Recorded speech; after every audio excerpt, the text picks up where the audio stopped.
Hi all, welcome to our channel pen ఎన్చాంటర్.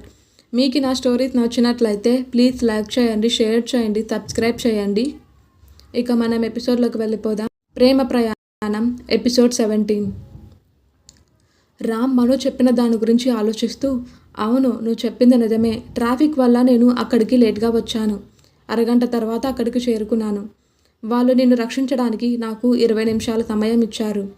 అప్పుడు వాడు నిజంగా నేను చంపాలనుకుంటే నేను సమయానికి చేరుకోకముందే నేను చంపి ఉండేవాడు అని అన్నాడు రామ్. ఖచ్చితంగా అని అంది మను. రామ్ తన తలపై చెయ్యి వేసుకొని, ఈ ఆలోచన నాకెందుకు రాలేదు అని అన్నాడు. ఆ టైంలో మీరు నా గురించి టెన్షన్ పడుతుంటారు అని చెప్పింది మను. రామ్ నవ్వుతూ మను వైపు చూశాడు. మను రామ్ వైపు చూస్తూ, ఏమైంది, ఇప్పుడు నన్నెందుకు ఇలా చూస్తున్నారు అని అడిగింది. ఏం లేదు, కిందకి వెళ్దాం రా అని పిలిచాడు రామ్. ఇద్దరూ కలిసి కిందకి వెళ్తారు. ఏమైంది బాబు, ఎందుకు ఇంత సమయం పట్టింది? మను కాల్ మాట్లాడావా అని అడిగింది గాయత్రి. హా ఆంటీ మాట్లాడాను అని చెప్పి ఫోన్ గాయత్రికి ఇచ్చింది మను. గాయత్రి, సరే వెళ్ళి నువ్వు రెస్ట్ తీసుకో బాబు అని రామ్కి చెప్పింది. రామ్ సరే అని అన్నాడు. గాయత్రి తనతో పాటు మనుని తన గదికి తీసుకెళ్తుంది మరియు రామ్ అరవింద్తో కలిసి ఇంకో రూమ్లోకి వెళ్తాడు.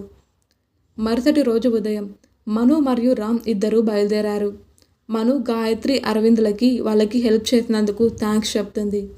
థ్యాంక్స్ అవసరం లేదు మను, అన్ని తర్వాత. మనుషులు అన్నాక ఒకరికొకరు సహాయం చేసుకోవాలి, లేకపోతే మనకి పశువులకి తేడా ఏముంది అని అంది. రామ్ అప్పటికే ఆనంద్కి ఫోన్ చేశాడు. ఆనంద్ కారులో అక్కడికి చేరుకున్నాడు. తర్వాత ముగ్గురు అక్కడి నుండి బయలుదేరారు. మనుని ఆమె హాస్టల్ వద్ద వదిలి ఆనంద్ మరియు రామ్ వాళ్ళ ఇంటికి వెళ్ళిపోయారు. కొన్ని రోజులు తర్వాత మను తన చదువులో బిజీగా ఉంది. మరోవైపు రామ్ తను ఆ గుండాల నుండి విషయం రాబట్టడంలో సక్సెస్ అయ్యాడు. ఇద్దరిని నోరు విప్పేలా చేసి వాళ్ళ నాయకుడిని అరెస్ట్ చేసి జైల్లో పెడతాడు. ఈ విధంగా మానవ అక్రమ రవాణా మూట ముగుస్తుంది.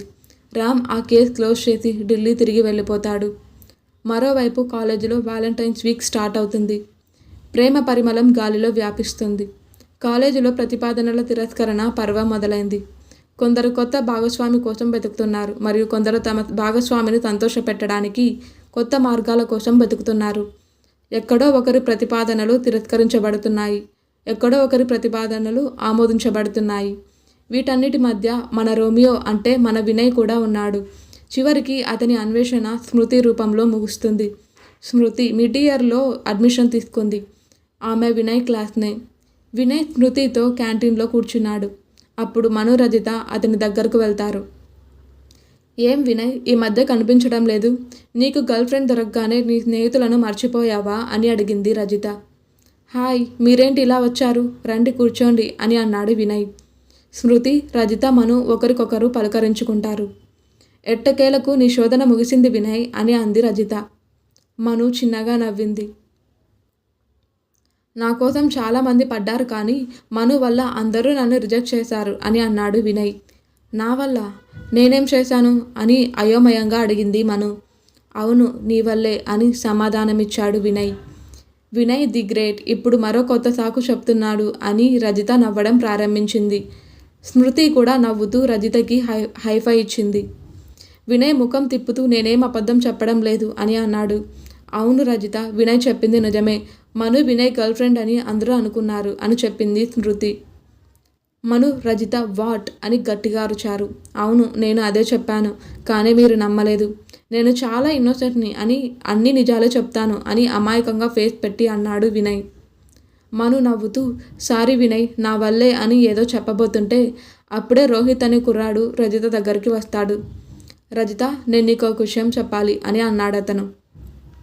హా చెప్పు అని అంది రజిత.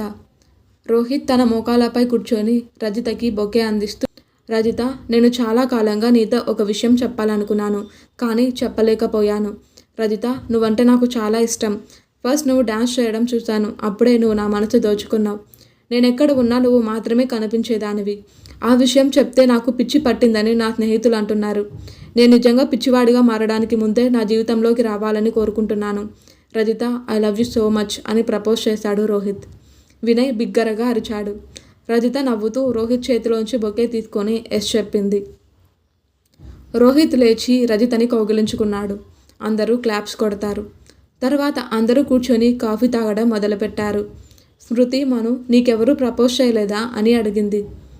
ఈ పుస్తకాల పురుగు పుస్తకాల నుండి తీరిక ఎప్పుడు దొరుకుతుంది అని నవ్వుతూ, దీనికోసం ఎవరైనా చాలా ప్రత్యేకంగా తయారు చేయబడి ఉంటారు అని అన్నాడు వినయ్. ఎందుకంటే ఈ వజ్రాన్ని పొందడం ఏ సామాన్యుడి వల్ల కాదు అని అంటాడు వినయ్. మను నవ్వుతుంది. నిజంగా నువ్వు ఎవరితోనూ ప్రేమలో పడలేదా మను అని అడుగుతుంది స్మృతి. మను నవ్వుతూ చాలామందితో ప్రేమలో పడ్డాను అని చెప్తుంది. అందరూ కలిసి అవునా అని అంటారు. మను నేను మా నాన్న, మా అమ్మ, మా చిన్నమ్మ, మా అమ్మమ్మ, మా చిన్ననాన్న, మా అక్క, మోహిత్లని చాలా ప్రేమిస్తున్నాను అని చెప్పింది. అందరూ తల కొట్టుకుంటారు. రజిత మను తలపై కొడుతూ మేము నీ కుటుంబ సభ్యుల గురించి అడగడం లేదు అని అంది. అవును మను, అందరూ మన కుటుంబాన్ని ఇష్టపడతారు. ఒక అమ్మాయికి ఏ సంబంధం లేని అబ్బాయిపై కలిగే ప్రేమ గురించి మాట్లాడుతున్నాం. నీకు నిజంగా ఏ అబ్బాయి మీద ఎప్పుడు ప్రేమ అనే ఫీలింగ్ కలగలేదా అని అడిగింది స్మృతి. మను కొంచెం సీరియస్ అవుతూ, స్మృతి నిజం చెప్తే ఎందుకు నమ్మడం లేదు? ఇప్పటి వరకు నాకెవరూ ప్రపోజ్ చేయలేదు. ప్రేమ అనేది ఇప్పుడు ఈ క్షణంలో జరిగేది. అది ఎప్పుడు ఎలా పడుతుందో ఎవరికి తెలుసు? ఏది ఎప్పుడు జరగాలో అప్పుడే జరుగుతుందనేది నా ఫీలింగ్. మన జీవితంలోకి ఎవరైనా ప్రత్యేకంగా వస్తారా లేదా అనేది మనకు తెలియదు. కానీ మనసుకు మాత్రం ఖచ్చితంగా తెలుస్తుంది. మనం ఎవరినైనా ప్రేమిస్తే ఆ వ్యక్తి కోసమే మన జీవితం అంతా వెచ్చిస్తాం. అతను మనల్ని ప్రేమిస్తున్నాడో లేదో, అతను మనతో జీవిస్తున్నాడో లేదో తెలియదు. కానీ ప్రస్తుతం నేను నా కళను ప్రేమిస్తున్నాను. ప్రస్తుతం నేను దానిపై దృష్టి పెట్టాలి. బై ది వే గైస్, మీరు ప్రేమ పాఠం పూర్తి అయితే ఇక క్లాస్కి వెళ్దాం అని అంది.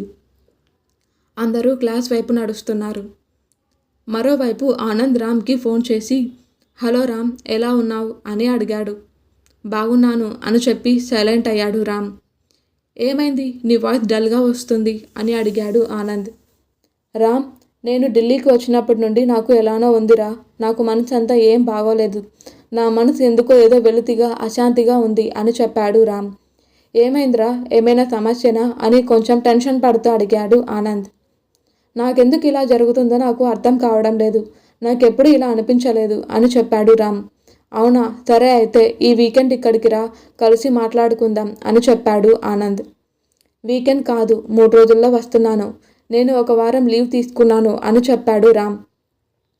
మంచి పని చేశావురా, నీకు అక్కడ పని ఒత్తిడి ఎక్కువ ఉందేమో, బహుశా దీనివల్ల సమస్య ఉండవచ్చు అని చెప్పాడు రామ్. అదే అయ్యుంటుందని నేను అనుకుంటున్నాను. బాయ్ అని చెప్పి కాల్ కట్ చేశాడు రామ్. సరే బాయ్, టేక్ కేర్ అని అన్నాడు ఆనంద్. 3 రోజుల తర్వాత రామ్ హైదరాబాద్ చేరుకుంటాడు. హైదరాబాద్ వచ్చిన తర్వాత ఆనంద్ని కలుస్తాడు. స్నేహితులిద్దరూ చాలాసేపు కూర్చొని మాట్లాడుకొని డిన్నర్ చేస్తారు. ఆ నైట్ డిన్నర్ తర్వాత రామ్ తన ఇంటికి వెళ్తున్నాడు. అప్పటికే టైం రాత్రి 10 గంటలవుతుంది. దారిలో అతను మను హాస్టల్ ముందు నుండి వెళ్తున్నాడు. బయట జోరున వర్షం కురుస్తుంది. మను హాస్టల్ దగ్గరకు చేరుకున్నాక ఆటోమేటిక్గా రామ్ పాదం బ్రేక్ వేసింది. రామ్ ఒకసారి హాస్టల్ వైపు చూసి, నేనేం చేస్తున్నాను? నేను కారుని ఇక్కడికెందుకు ఆపాను? నేను తన గురించి పదే పదే ఎందుకు ఆలోచిస్తున్నాను? ఆమె రూపం నా మనసులోంచి ఎందుకు బయటకు రావడం లేదు అని ఆలోచిస్తూ రామ్ తిరిగి తన కార్ స్టార్ట్ చేశాడు. కానీ స్టార్ట్ కాలేదు. చాలాసార్లు ట్రై చేసినా కార్ స్టార్ట్ కాలేదు. రామ్ కంగారు పడుతూ, ఏంటి ప్రాబ్లం? ఇది కూడా ఈ టైంలో ట్రబుల్ ఇచ్చింది. మధ్యలో ఈ వర్షం ఒకటి అని తిట్టుకుంటూ వినయ్కి ఫోన్ చేశాడు. అప్పుడే ఎవరో నవ్వుతున్న శబ్దం వినిపించి రామ్ చుట్టూ చూశాడు.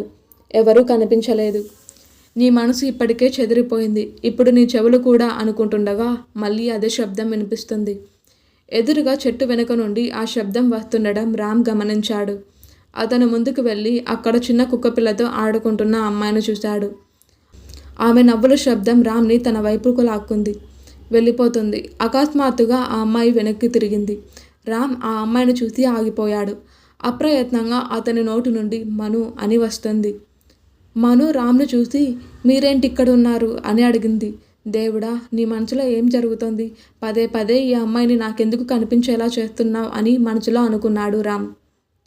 రామ్ నుంచి సమాధానం రాకపోవడంతో మీరిక్కడేం చేస్తున్నారు అని అడిగితే చెప్పడం లేదేంటి అని మను గొంతు విని తేరుకున్నాడు రామ్.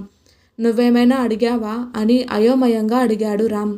అవును, మీరేంటిక్కడ అని మను తన చేతులతో సైగ చేస్తూ వెంటనే నవ్వుతూ ఈరోజు కూడా నన్ను చంపుతామని మిమ్మల్ని ఎవరైనా బెదిరించారా అని అడిగింది మను.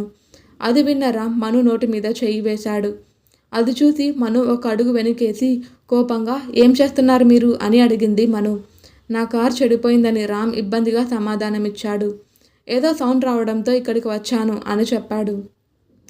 అవునా, అయితే ఇప్పుడు ఇంటికెలా వెళ్తారు అని అడిగింది మను. మా తమ్ముడికి ఫోన్ చేశాను, వస్తాడు అని చెప్పాడు రామ్.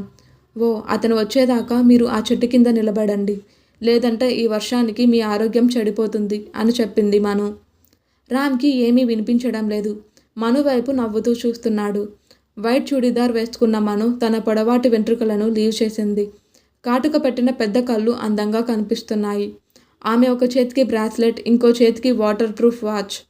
ఆమె పెదవులపై లేత గులాబీ రంగు లిప్స్టిక్. ఆమె ముఖం నుండి కారుతున్న వర్షపు నీరు ఆమెను అందంగా చూపుతున్నాయి.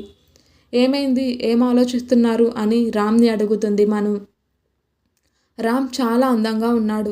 రామ్ తనదైన శైలిలో చాలా బాగా మాట్లాడతాడు. అతను మను వైపు అలానే చూస్తున్నాడు. రామ్ తనని అలా చూస్తున్న మనుకి తను పూర్తిగా తడిచిపోయిందని అర్థమవుతుంది. వెంటనే తన దుపట్టా చుట్టూ కప్పుకొని రామ్తో ఏమీ మాట్లాడకుండా అక్కడి నుండి వెళ్ళిపోయింది. ఇంకా ఉంది. ప్లీజ్ సబ్స్క్రైబ్ చేసుకోండి. నా మైక్ సరిగ్గా వర్క్ చేయట్లేదు. వాయిస్ సరిగ్గా రాకపోతే ఏమనుకోకండి.